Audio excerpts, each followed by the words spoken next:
Hello?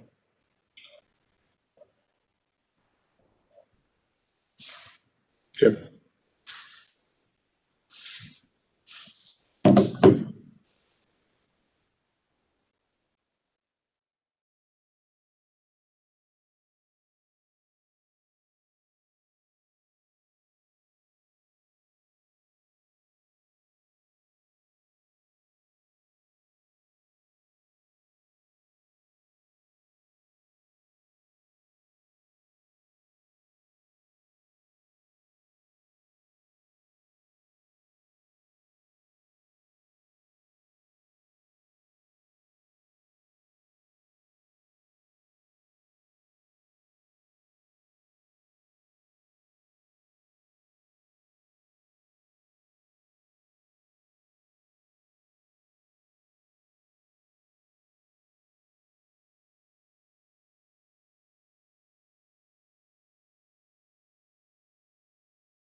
Afternoon, committee.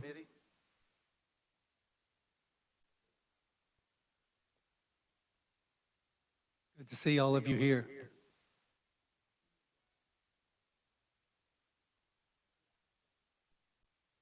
Is that better? Yes, now it is. I was getting feedback. I'm sorry.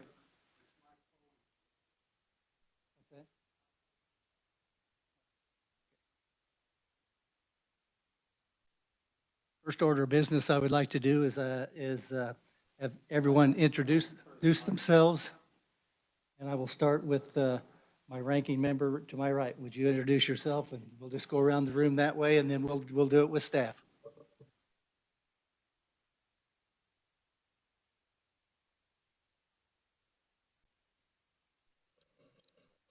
Henry Helgerson from Wichita, Kansas.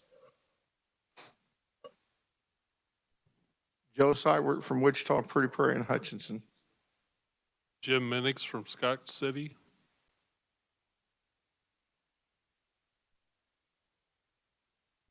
John Toplicar, Olathe. Good afternoon. My name is Stephen Howe from Salina, Kansas, representing the 71st District. Lance Neely from Leavenworth and Douglas County. Pat Proctor, representing the people of Leavenworth and Fort Leavenworth. Nick Hoheisel, I represent the 97th District, which is all of Southwest Wichita. I'm Barbara Ballard. I'm from Lawrence, 44th District. Leo Delperdang. I'm West Wichita, 94th District. I'm Rich Prail. I represent the 7th District, which is in the southeast corner of the state. Now we'll move on to our folks that are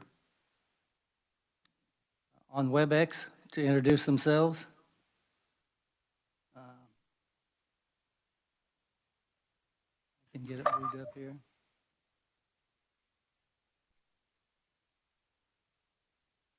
Hi, I'm Casey O'Habison, State Representative Casey O'Habison from Wichita, District 89.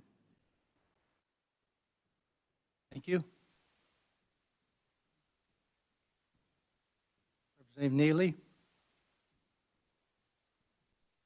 Okay, sorry about that.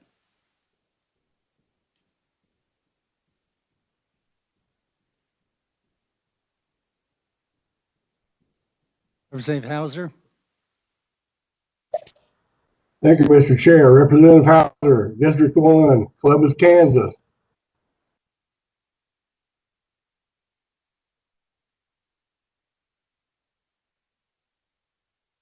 Representative Ponkawee. Victors. Hello, everyone. This is Representative Dr. Ponkawee Victors, and I represent the 103rd District of Wichita.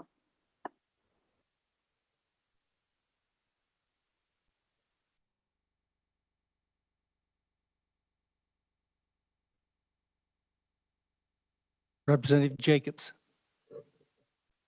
Good afternoon, Representative Jacobs, 4th District, Bourbon County, Lynn County, and Anderson County.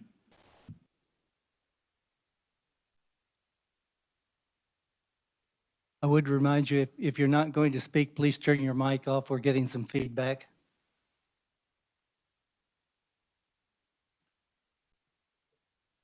Who else we got out there?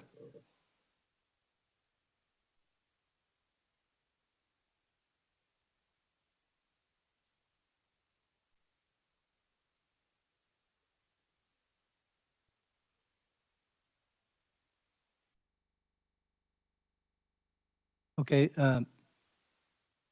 Betty doesn't have a mic. Betty Boaz is our committee assistant, and she's here in the room with us. Thank you, Betty. About our revisers, would they introduce themselves, please?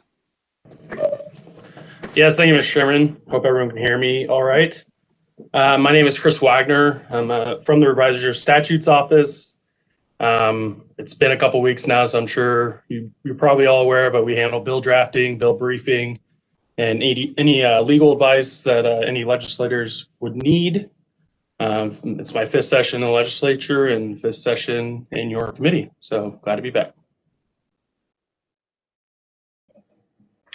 Thank you, Mr. Chairman. Adam Siebers. I'll be backing up Chris, deal with transportation, also taxation issues. This is my 9th session on transportation. Thank you. I'd like to go to legislative research. Jill Shelley, please. Hi, I'm Jill Shelley with Legislative Research Department. This is my 14th session on transportation. Happy to meet y'all. See you soon. We do backup information, we write subnotes, fulfill information requests.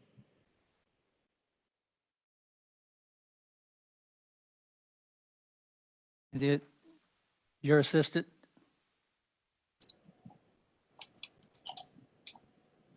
Good afternoon, Mr. Chairman, committee. This is Andrew Finzen, also with the Kansas Legislative Research Department.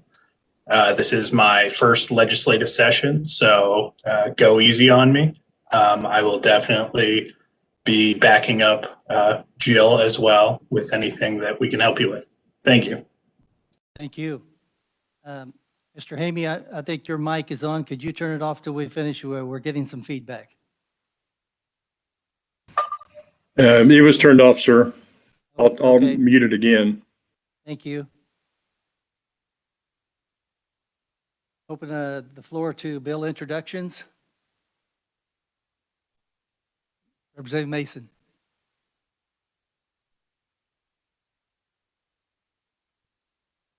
Thank you, Mr. Chairman, committee. Today I would like to introduce a bill that I introduced in 2019 and 2020. And it's essentially the same thing. We didn't get it across the goal line in those 2 years for various reasons. This year the RS is 21 RS 0030, and it would allow the creation of a distinctive license plate for proud educators. This is the exact same iteration it was in those 2 previous introductions, with the exception of I had the reviser add the lowered threshold for the plate production. And so I would like to respectfully request that be introduced as a committee bill. Other questions for the, yes, Representative Hoheisel. Thank you, Mr. Chair. Thank you, Representative Mason. On the lowering of the thresholds, is it the 200 and 500? Yeah, it went from, essentially we cut the original thresholds in half. So from 500 to 250. And then from 1,000 to 5, okay. Yes, and Okay. then there was another threshold for continuation from 250 to 125. Okay. And when I do my bill introduction, you guys will know why that question is relevant. Thank you. Any further questions? See none, is there objection? Hearing no objections, it's here. Thank you. Thank you, Mr. Chairman. With your permission, I'll get this to the committee assistant. Thank you. Representative Hoheisel. Thank you, Mr. Chair. I do have a bill introduction for the committee's entertainment. It is a 21 RS 0087. It establishes the Braden's Hope for Childhood Cancer license plate. And just like my friend Representative Mason, it also includes the reduction of the thresholds. Are there any questions? Seeing none, is there objection to introducing this? Hearing no objection, it is introduced. Yes, please come to the mic. Thank you.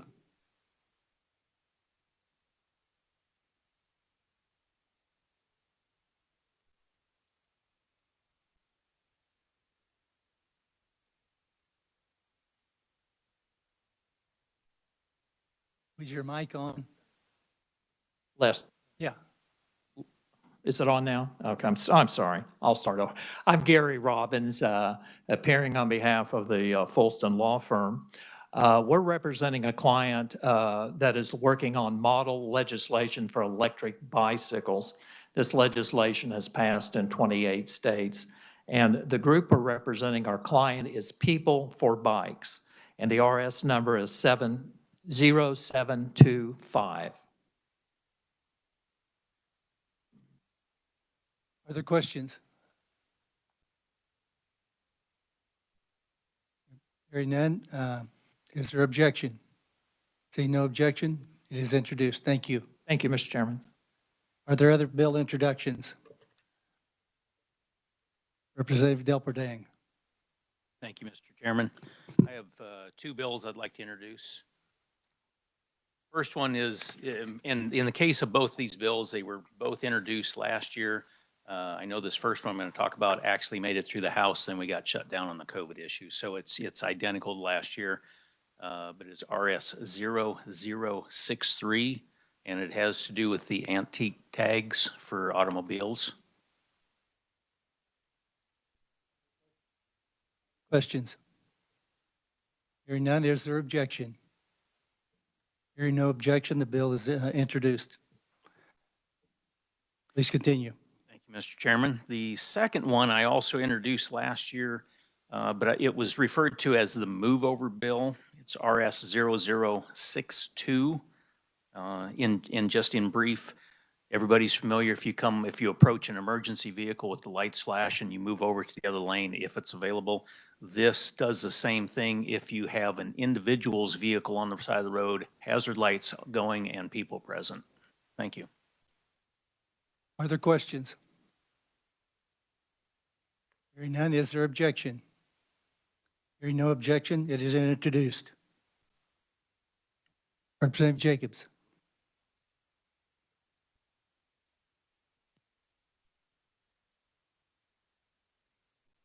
Thank you, Mr. Chair. Not really too familiar with navigating through the computer. I do also have a bill. It's 21 RS 0493. And in respects, it lowers the production rates for distinctive license plates. Are there questions? Hearing none, is there objection? Hearing no objection, it is introduced. Are there other bill introductions? I have one. It's RS 0606. It's identical to one that we had last year, and it would allow cement mixer trucks and dump trucks to run their tag on the front of the vehicle rather than on the back, because when they're on the back, they get torn up, lost, covered over with cement or whatnot. So are there questions? Hearing none, is there objection? Hearing no objection, the bill is introduced. We'll open the hearing on House Bill 2007. Has to do with motor carrier law and regulation. I would ask Revisor Chris Wagner to brief us on that bill, please. Yes, thank you, Mr. Chairman. Chris Wagner here. House Bill 2007 provides comprehensive changes to the motor carrier laws and certain changes to the KCC's regulation of motor carriers. Current law provides that it's unlawful for a public motor carrier, which is generally defined as any for-hire motor carrier. It's unlawful for any public motor carrier to operate as a carrier of household goods, passengers, or other property in intrastate commerce without first obtaining a certificate. This certificate could either be a certificate of convenience and necessity or certificate of public service. And the KCC currently has the authority to hold administrative hearings to determine whether those carriers should be granted a certificate. And they're required to submit testimony that the carrier is fit, knowledgeable, and able to serve, and in compliance with KCC safety regulations. So that was current law. Now, this bill, many of the changes are simply updating and repealing old provisions that no longer apply for licensing or regulation purposes. Federal law has preempted many areas of law, which it's the impetus for some of those changes. The most substantive changes are in sections 8 and 9, starting on page 4. This is the sections dealing with the certificates, and the bill would repeal the provisions related to that KCC administrative hearing, and instead it wouldn't require an administrative hearing, but would now just allow for a hearing if a public motor carrier is denied a certificate. And then that hearing, the bill goes on to say that it's should be heard in accordance with the Kansas Administrative Procedures Act. Then the bill goes on to repeal 4 other statutes dealing with motor carriers signing or transferring their certificates to another carrier. There's another statute disallowing a motor carrier from abandoning or changing their service without getting consent from the KCC. Another one that's repealed provides procedures for occasional temporary trips for trucks and truck tractors. And then the last one that's repealed deals with regulation of contract motor carriers. So as I said, the bill would strike all of those sections or all of those statutes. The effective date is July 1, 2021, actually. and I would be happy to answer any questions. I should note, Mr. Chairman, this is a repeat bill from last year, so some of you might recognize this bill. It did pass the House 118-0. It's not in an exact form as it passed the House. There's just one minor small change that was added in the Senate committee, which allows motor carriers to opt out of electronic communications from the KCC. So I'll answer any questions you might have. Questions for the reviser? Representative Delper Dang. Thank you, Chairman. To the reviser, I was just being new here to this committee, but I'm trying to figure out why would a carrier transfer their certificate to another motor carrier? Can you just give an example, please? If you don't mind, I might leave that question for Mr. Hamey from the KCC. He would probably be more familiar about those situations than I would. That's fine. Appreciate it. Are there any other questions?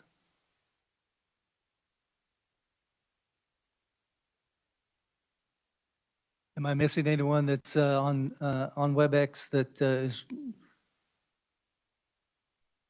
Don't believe so. Okay, thank you, reviser. Call the first proponent, Mr. Mike Hamey, the KCC Transportation Director. Welcome to the committee. Thank you, Mr. Chairman and members of the committee. As stated, my name is Mike Hamey. I'm the Transportation Director for the KCC. First, I'd like to thank you for the opportunity to brief your committee today on behalf of the staff of the Kansas Corporation Commission. I am here today as a proponent of House Bill 2007. As the reviser indicated, this bill was first introduced last session as House Bill 2524. He pretty much laid out all the changes that were being made. The only amendment was made in the Senate last year, and that was to allow the motor carriers to opt out of the electronic notification and receive their updates through regular mail at their discretion. This is simply a cleanup bill. It changes no current policy. The majority of these laws that we're requesting change on were there prior to deregulation. One thing I would like to add, we have worked with the Federal Motor Carrier Safety Administration, the Kansas Highway Patrol, and the industry is represented by Kansas Motor Carrier Association, or KMCA, and Mr. Whitaker. Mr. Whitaker wanted me to relay that he is a proponent of House Bill 2007. So with that, I'd be more than happy to answer any questions. The transfer issue is one of those that we have on the list to strike because it is something we don't allow anymore, to answer that question there. So it's just a dated rule that we're updating, the statute that we're updating. And with that, Mr. Chairman, I'd be more than happy to answer any questions at the appropriate time. Thank you, Mr. Hamey. Does anyone have any questions?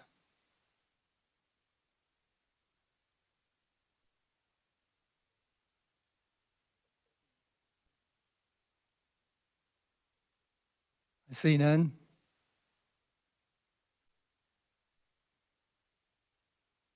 Committee, I have no more proponents, and I have no opponents listed. Does anyone wish to speak as an opponent?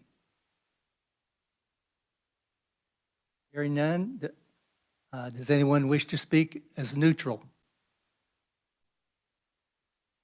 Hearing none on that, we'll close the hearing on House Bill 2007, and we'll move to an informational briefing by Mr. Tom Whitaker, Executive Director of the Kansas Motor Carriers Association. Welcome to the committee, Tom.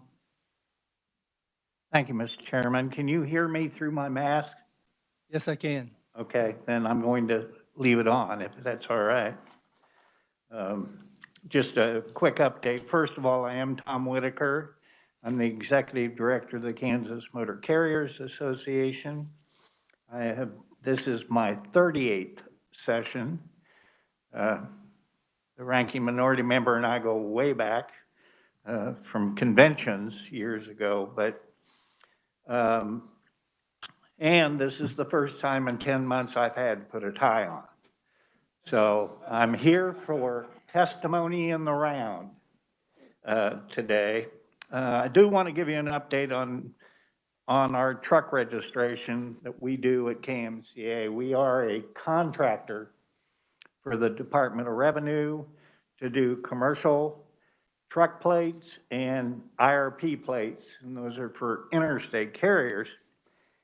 And they have until March 1st to renew. Now, when March came and the state shut down last year, we have not shut down. We have continued to issue plates to the trucking industry all the way through this pandemic. And knock on wood, we have not had a COVID case in our office. We do not allow the public in the building and have not. We go outside, get their paperwork. About the only thing it's cost us is masks and coats for my staff. But it seems to be working, and it's protected my staff as well as those customers that we have. Monday, just for an example, we renewed about 40 new trucking companies to get their new tags. Last week, we transferred about $2 million to the state of Kansas in registration fees. So it is a busy time for us. And I want to thank you for allowing me to take a vacation from being out of the office to be down here at the moment. But today I want to talk about Trucking 101. And some of you have heard this numerous times. Some have never heard it. I'll try to mix it up so it's not too boring. And I'm not going to read everything you saw in the thing on the internet of the testimony. This is your research or reference guide to the industry. But I always want to start with, this industry is made up of a lot of small companies. 98% of all trucking companies operate 25 or fewer trucks. Now, to make that in different perspective, of the trucking companies in Kansas, 46% of the trucking companies operate one truck. Only 0.5% operate more than 100 trucks. And so the UPSs, FedExes, while they operate a lot of trucks, they're a very small part of the industry. You can see in our fast facts that we provide about 70,000 jobs in the state of Kansas, and 49% of the communities represented only get transportation by trucks. So it's important we can continue to be there. In this pandemic, we kept the stores stocked as possible. We kept running. We had many problems nationwide, like Pennsylvania shut down all their rest areas and all their restaurants and places where truckers could go to the bathroom. That lasted 3 days before they realized they weren't going to get any trucks coming through Pennsylvania to deliver the supplies to keep us going. I can't imagine how many truckloads of toilet tissue went out, but a bunch of them did. But our drivers were there. We have asked that our drivers be moved up on the CDC level from 1C to 1B because they are exposed to a lot of different people.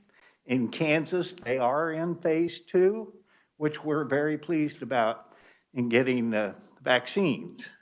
But we just have to get the vaccines here.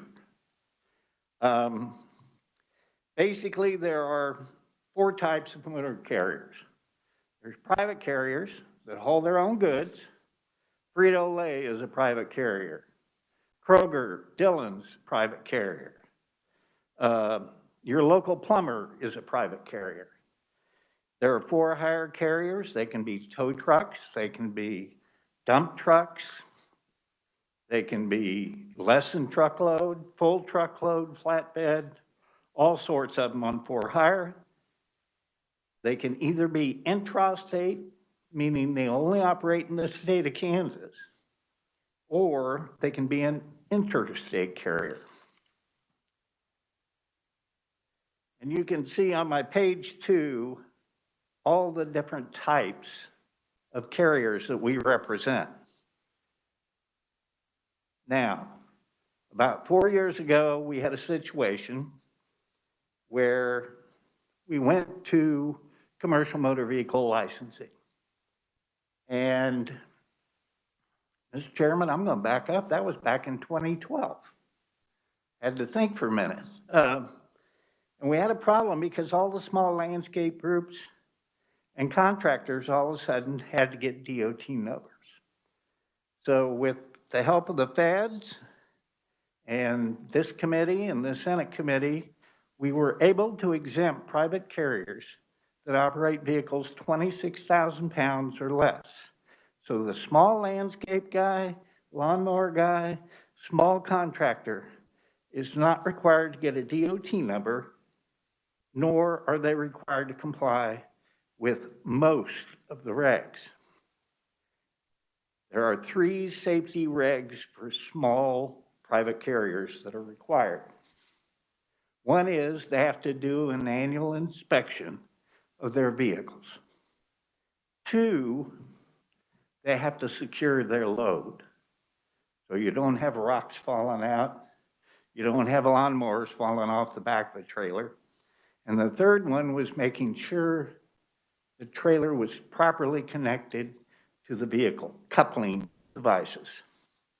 And that came about because we had 2 rapid incidents where landscape lawn mowing companies, trailers came unhooked, and one of them in Barton County took out a sheriff deputy and his wife on their motorcycle. So those were the 3 things that the legislator decided need to be on there. So if you're a private carrier of more than 26,000 pounds, or you're a motor carrier for hire over 10,001 pounds, you're subject to all the federal regulations. Hours of service, driver qualification, maintenance records, safety equipment, right on down the list. And you are required to have authority to operate, whether it be federal authority. Mr. Chairman, I also might point out the committee and the Senate side this morning requested I give you a glossary of terms. And I have put one together. I will get it to the committee secretary so you'll know when I talk about FMCSA, USDOT, all of these things, what we're talking about. So I will get that glossary to you. Carriers get authority. They pay a uniform carrier registration fee. And some of you might remember the old license plates that used to be on the front of trucks that had all the little squares on them. And you'd have all these little stickers. It's called a bingo card. And you had to file your authority with all the states you operate in.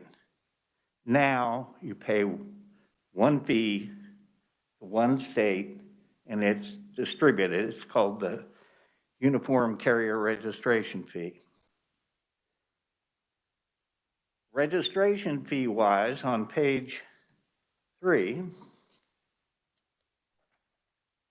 you will see that an 80,000 pound truck tractor in Kansas pays $1,870 a year in registration fee. Now, don't mistake what you pay for your car as this fee. Your car is the registration plus your property tax when you do a renewal. This is strictly the registration fee. In 2012, we got rid of the motor carrier property tax and replaced it with a commercial vehicle fee that is paid when you register your vehicle in lieu of property tax. The difference is the old law applied to interstate carriers. It was thought that a carrier from New York would drive through Kansas. They would pay our property tax based on the percentage of miles operated in Kansas. They didn't. They avoided it like they were never here. So we took that fee and rolled it into the international registration plan, which every carrier that operates in the United States is part of. So you pay your registration fees paid on your percentage of miles in the different states. Revenue goes through a clearinghouse and back out to the states where it belongs. So a New York carrier not only pays their percentage of our registration fee, they pay a percentage of our commercial vehicle fee as well. So there is no tax avoidance anymore, which is unusual. But there are two types of registrations for trucks. Commercial registrations, that's for trucks that basically operate in the state of Kansas only. And they have a commercial vehicle fee that goes with that. And in the reference materials, there's a list of those fees. And then there's the IRP, which is for international or interstate operation. And as you can see, all the way down at the bottom of page 4, if I operate 50% of my miles in Kansas, I pay 50% of the fee and on down. And in this example, my fee was $1,743.98 on registration. Then we moved to fuel. On page 5, I list the different states' fuel taxes. And if I'm a carrier, just like my registration, I pay every state I operate in fuel tax based on my miles and my average miles per gallon. And that money goes into a base state, and just like a Kansas carrier, comes here and then it's distributed to all the other states I operate in. So everybody gets their fair share from a truck. We have some other taxes. If I run an 80,000-pound truck, I have to pay a federal heavy vehicle use tax annually of $550. I pay $36 per tire in federal excise tax for tires. So that's $648 for an 18-wheeler in tax. And if I buy a new vehicle, a new truck, I pay a 12% federal excise tax on the purchase of that vehicle. So if I paid $150,000, which is not unusual today for a tractor trailer, I pay $18,000 in federal excise tax. That money all goes in to the federal highway fund. So it comes back to the states, and Kansas is roughly gets about 340 some million a year from the feds. The one positive thing in Kansas is, I will tell you, we have one of the best toll roads in the United States. It is one of the most inexpensive per mile. It is kept to a high degree of maintenance, and it costs us $31.30 to go from the eastern terminal to the southern terminal for an 18-wheeler. It is so convenient. Truckers have to follow hours that they can work. And you can make 2 trips a day back and forth from Wichita and still be within the hours. It's a great thing. And Mr. Chairman, I know you serve on the Turnpike Authority. And I want to tell you, the last thing they did by raising the bridges is an incredible economic boost to the state because we can carry oversized loads on the turnpike. And the way they did it is very unique in construction today. They didn't rebuild the bridges. They jacked them up, built them up underneath, and saved a ton of money. And Turnpike Authority is to be commended for that. But it used to be if you had a 14-foot tall vehicle, which is legal, you were getting pretty close to the bottom of some of those bridges. And it just takes one to take them off. I remember old carriers used to tell me they used to lower their tire pressure so they could get under the bridges. I never believed that was true, and at $36 a tire and tax, I don't think I'd want to do that, but they did. And there's my advertisement for KTA, and you can take that back to them. We really have worked well together over the years. I will tell you we're about 44% of their revenue and about 16% of their traffic. And they have made an effort to get commercial vehicles on the turnpike in order to continue to generate a good stream of revenue to take care of their 10-year plan. Yeah, 10-year plan. Now let's talk about the size of vehicles. And I'm watching my time, Mr. Chairman, so we don't run too late. On the interstate system in Kansas, you can operate up to 80,000 pounds. 80,000 pounds is a standard 5-axle tractor trailer.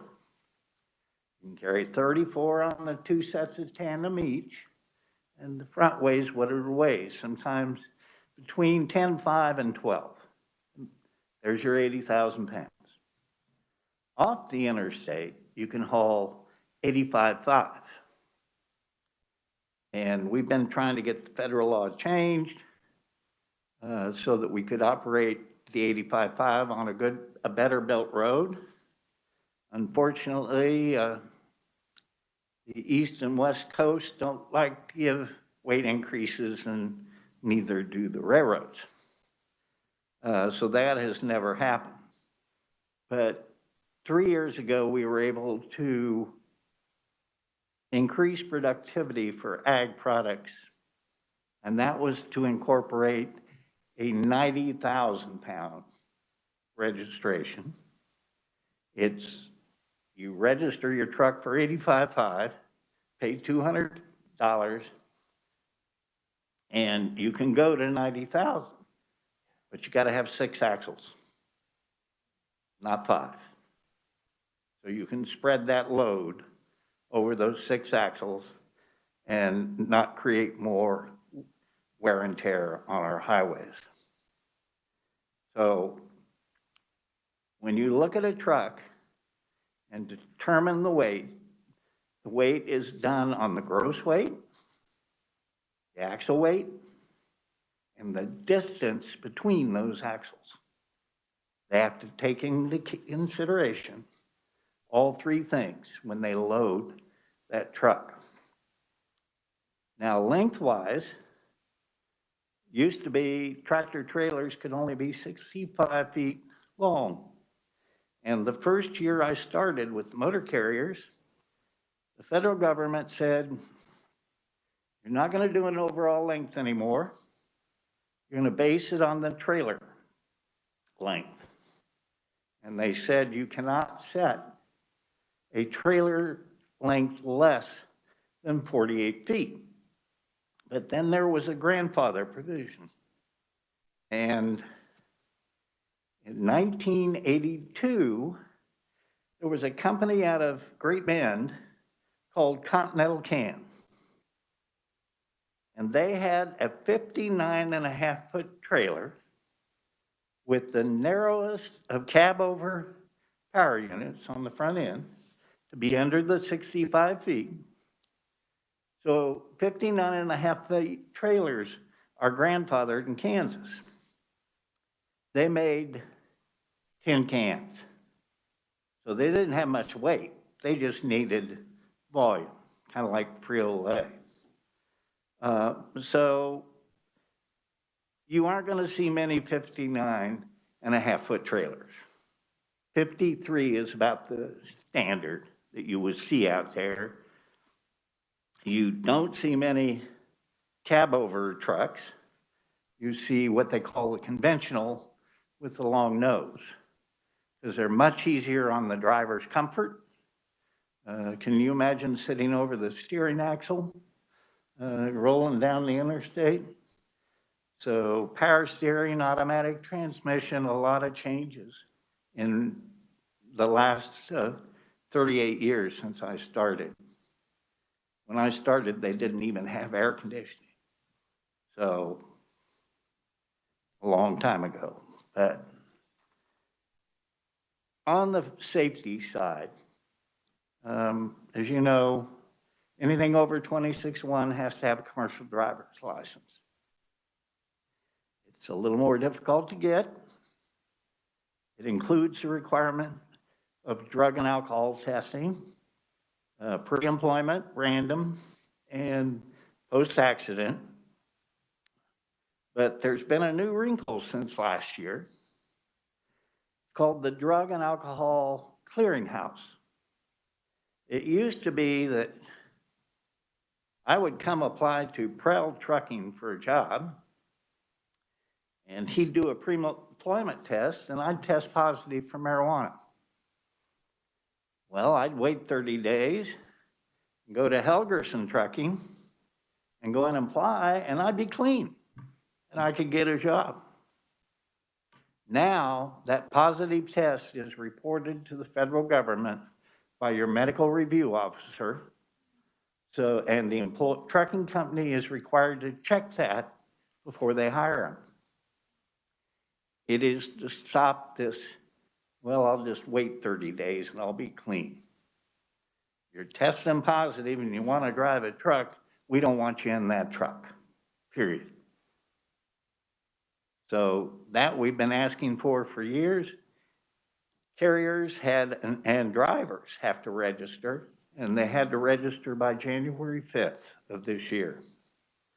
Hopefully, I will tell you, since they started it in September, loading it, there are about 45,000 positive tests that have been reported to this clearinghouse.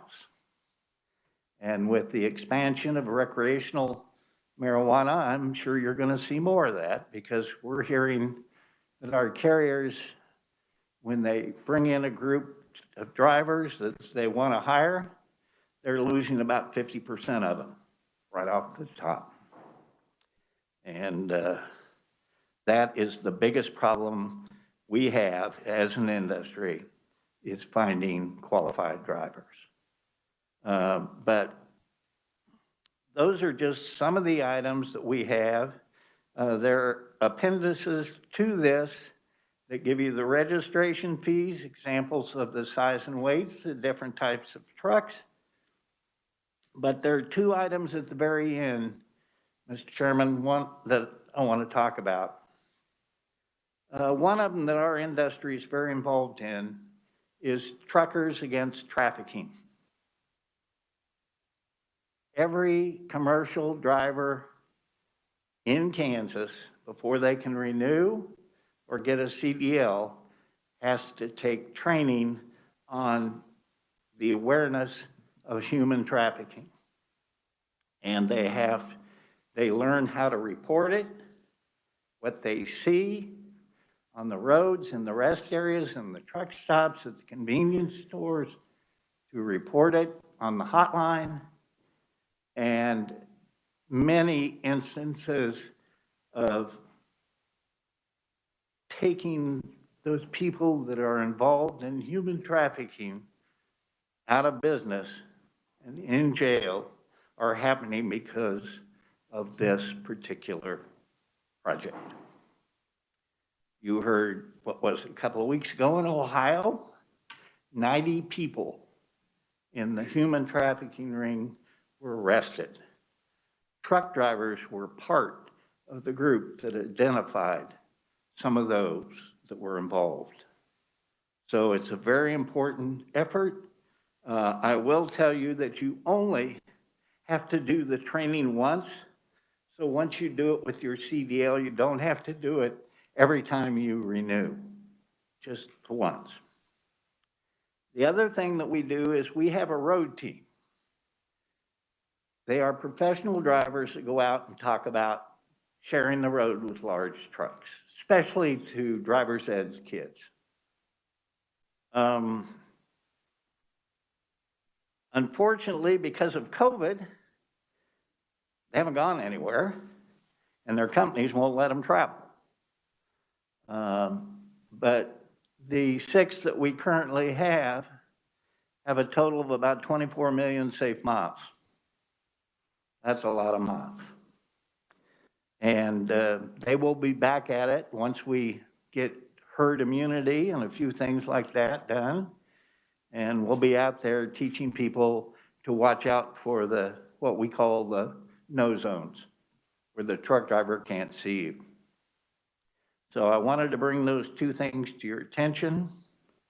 And then lastly, I want you to know that if I operate a commercial vehicle in Kansas or any state in the union, I cannot use a handheld device or text when I'm driving a commercial motor vehicle.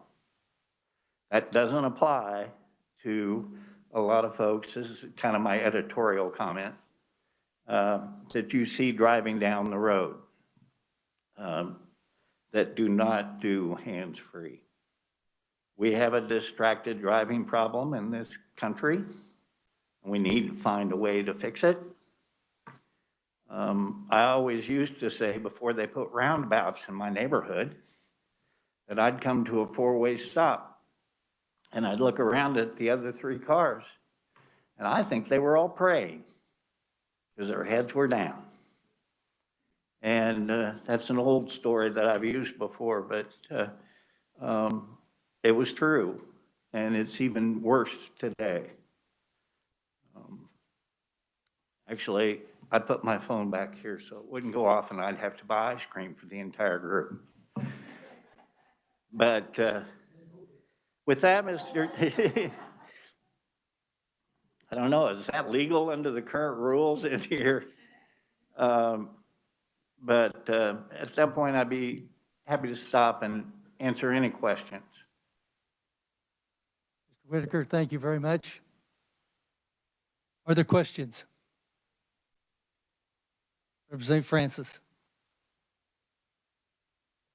Thank you, Mr. Chairman. Thank you, Mr. Whitaker. One question I had, when you blow your, you have a dirty UA when you're trying to get your job, how long do you have to be clean, or how long, what's the waiting period before you can try again? Tomorrow. But I thought you said that they have to check. What's that process?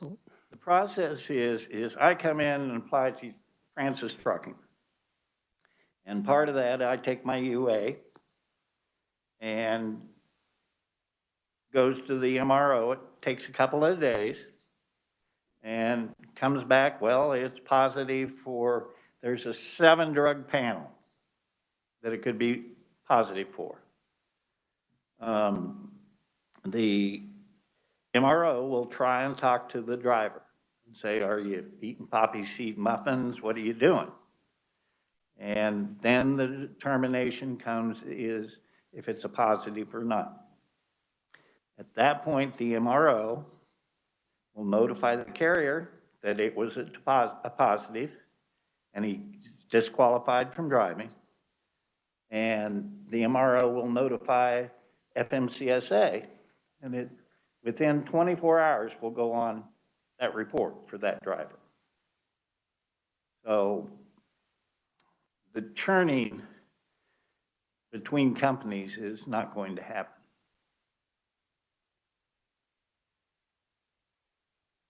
Right, and I understand that, and I think it's a great time, but, I mean, if they test dirty one time, they can never drive a truck again, or is there a process for them to go through that a year waiting period or a 3-year waiting period?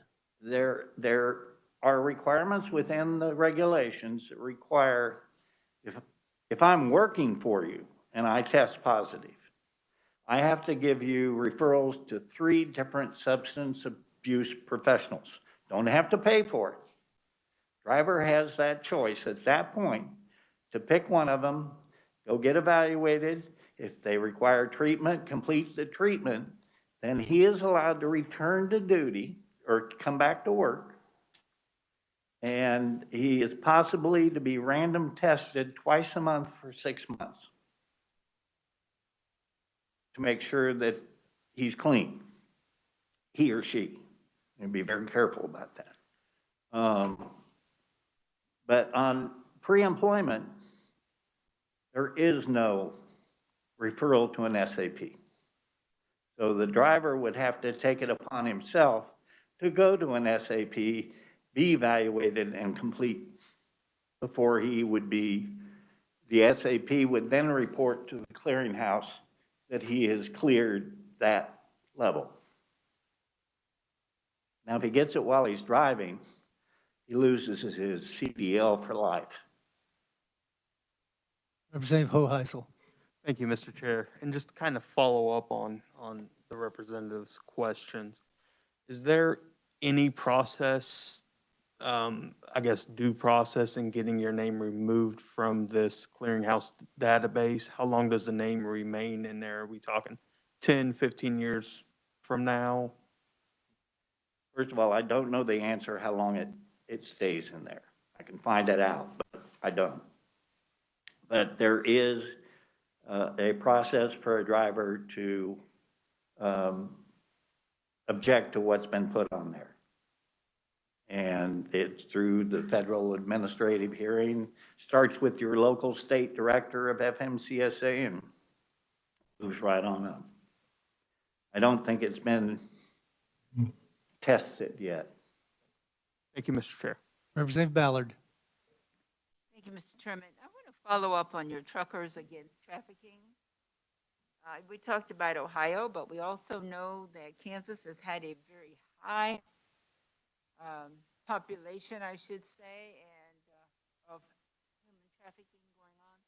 So does all truckers have to have the training? All truckers in Kansas, Colorado, Oklahoma, Nebraska, Iowa, Missouri, and Arkansas, and those are the ones I can confirm, and just from all have to have that training. But most states have done it over the years, last few years. Okay, so we have the trafficking for what to look for, how to report it, and everything else.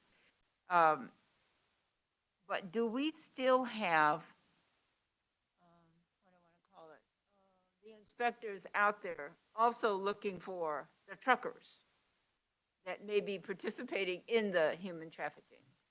Well, yeah, the penalties are very severe if you're transporting somebody involved with human trafficking, period.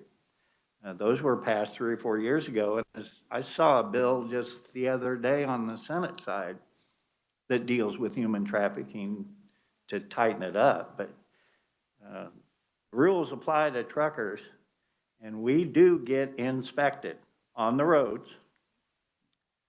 One thing that you may not know is you don't need probable cause to pull over a commercial vehicle. You can just pull them over, do the inspection, and away you go. So, but recently I haven't heard of many in the trucking industry, especially with all this training, that have been involved. I was just verifying, making sure that it was both, because I haven't heard or read, I should say, any more about it, but people were shocked, about 6 years ago when we were so high because of just the border and transferring out, and people were shocked. They said, no, not Kansas. some other state, but not us. Well, then we found out, yes, it was us. We were part of it, but I'm glad that we do have these because then they were getting a bad rap too. They weren't, that they were really the cause of it. Maybe they did some of it, but they are doing a great job in terms of being able to spot it and also help authorities find it. The Attorney General's office is the center of knowledge here in Kansas on human trafficking. They have led, along with law enforcement, a lot of training for truck stops, convenience stores, hotels, motels, all the places that it can go on. And I know we've had it here in Kansas City. We've had it down in Wichita recently, where the people have been prosecuted for human trafficking, and it's not just girls. It's everybody. And human trafficking can be bringing in illegal aliens, which is in to work as indentured people. That is human trafficking. But it also has the sex trade as well. Thank you, Mr. Chairman. Representative Delperdang. Thank you, Mr. Chairman. I had a couple questions, and if I can make a comment, I appreciate you bringing up the concerns on the trafficking. I went through training, I think a year ago at the Child Advocacy Centers, and they got into that. But I think it was 2 years ago we passed a statute here specific to the truckers and the training and stuff. So good questions on it. First question I've got is, would you have available a list of the placards, I call them the placards, the hazmat, the oxygen, et cetera, that are on the trucks that we might be able to keep for a reference? Would you have any material there? I have books, the regulation books for hazardous material. There are 2 of them, and each one of them is that thick. I'm not looking for that. I have a how to handle a small pocket guide on how to handle hazardous materials, which has the placards, that I would be happy to share with anybody. Trying to remember. Yeah, I can give them out because it's way under $40. Thinking of the gift limit, so we don't get into you in trouble or me. And but I'd be happy to get some if you kind of let Betty know if you want one, and then I'll get them delivered to her. Okay, not looking for anything expensive. No, it's a little hand pocketbook. Okay. I kind of, in my car, I have an emergency response guide. What that is, it lists all the UN numbers and NA numbers that you see on the placards on the side of trucks when they're hazardous materials. And it's kind of fun when you're driving down the highway. Honey, look this one up so we can see what we're about to pass. Oh, let's get past this one a lot quicker. But we have the emergency response guides as well. They just reprinted them, and we've sold about 750 of them recently. So. Second question, if I may. I don't know if this is going anywhere or not, but I keep hearing more and more rumors on electric trucks. What's the feasibility? What do you see in the future? And then if you do see it happening, I'm kind of curious how it's going to work out as far as the road fees, because obviously there's no gas or fuel taxes or anything going to jump in there. And we had that exact problem in the last transportation plan, where you increased the registration fees on electric vehicles and hybrid vehicles. We're going to have to work that out. Nevada's worked out a way where you can tax them based on what the average kilowatt hour would be and charge them an additional registration fee to meet that. Electric trucks are there, and they're coming.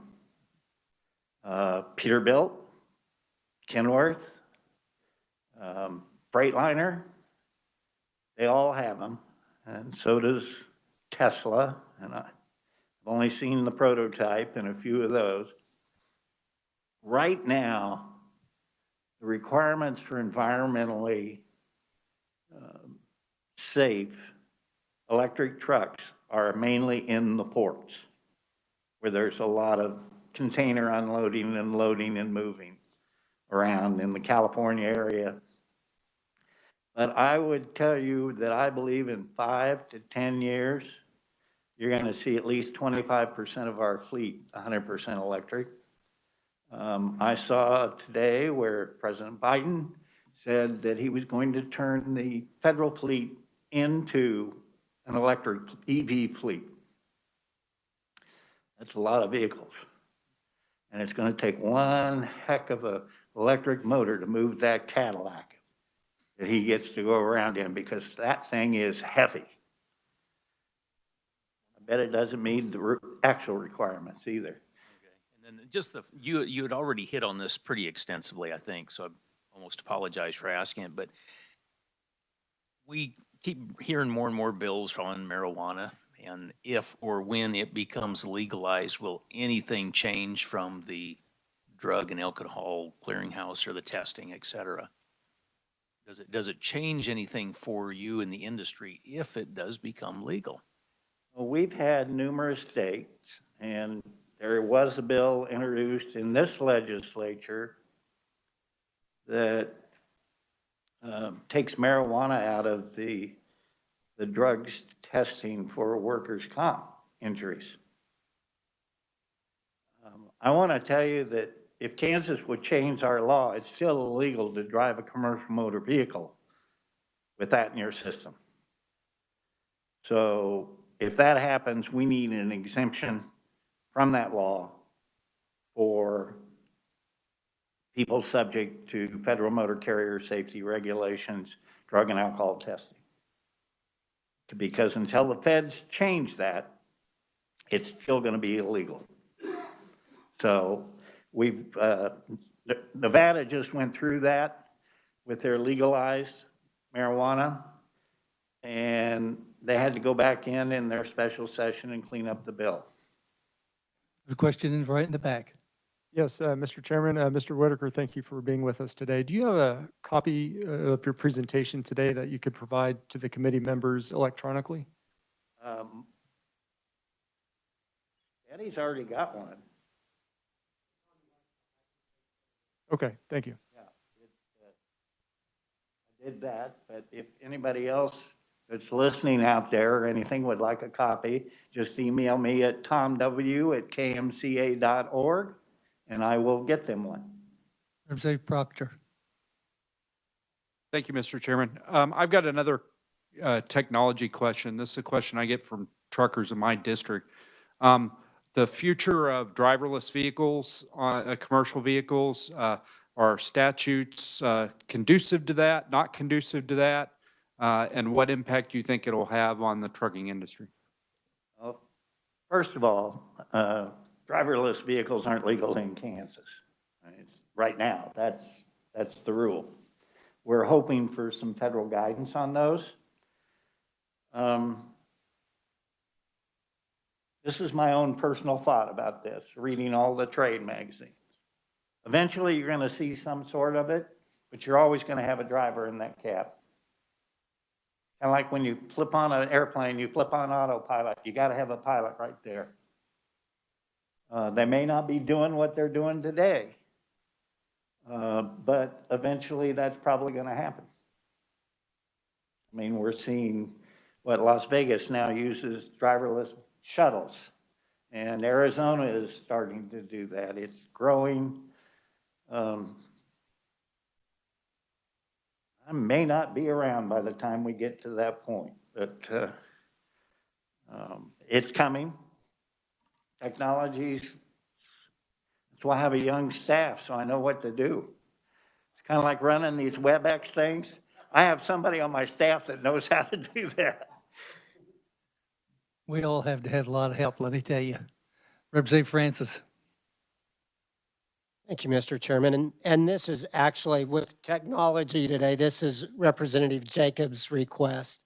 And I don't know whether the entire committee would be interested in it, but Representative Jacobs would like for you to share the website for the trafficking that the truckers must watch so that we can see the training that they're getting. It is truckersagainsttrafficking.org.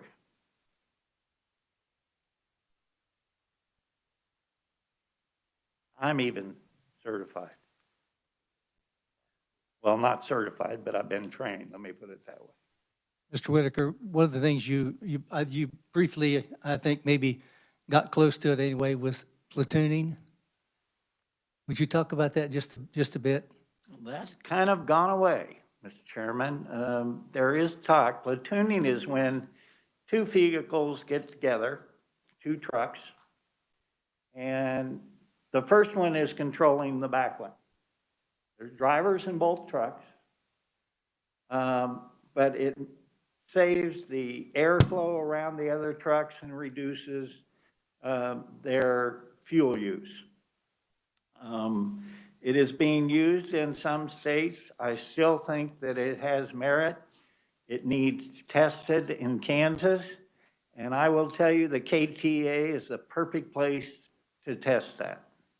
We had a hearing on it 2 or 3 years ago, and the committee didn't feel like at that point in time that it should be tested. But if I remember correctly, they run the trucks 40 feet apart. And That is how close they get. That's pretty amazing. So. And it's almost instantaneous on braking, everything else. We did have some driver representatives that didn't think it was a good idea, as I remember. Is that a polite way to put it? I think that's right. Are there further questions? Don't see any. Okay. Mr. Chairman, thank you. I want to say that on a little sad note here is that since we do this every 2 years, this is going to be my last time. I'm retiring in October of 2022. I will have been at KMCA for 40 years. Well, perfect. Congratulations. So thank you. Thank you. Committee, we do have one other piece of business. I was remiss, and our committee assistant, Betty, reminded me. We had sent out the committee rules last Friday, and I hope you've had a chance to all take a look at them. But they're basically the same rules that you're going to see in all the committees this year. And does anybody have any comments or that they would like to make at this point in time on the committee rules?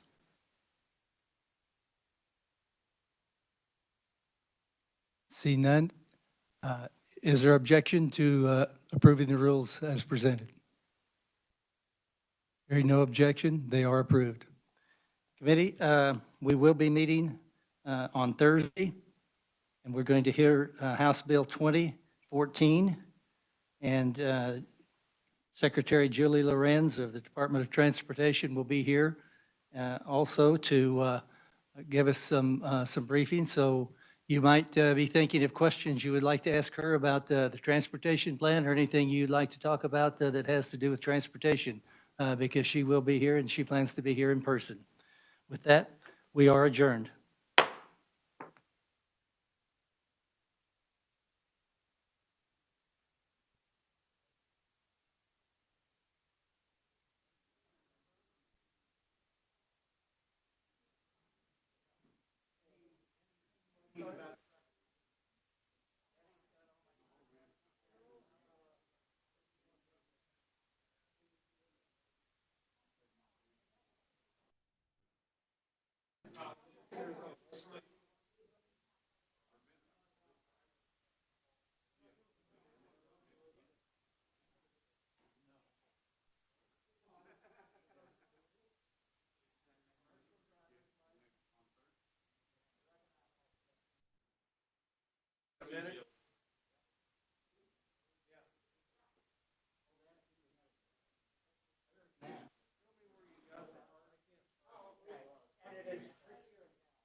Yeah, it's partly hidden, hidden in plain sight.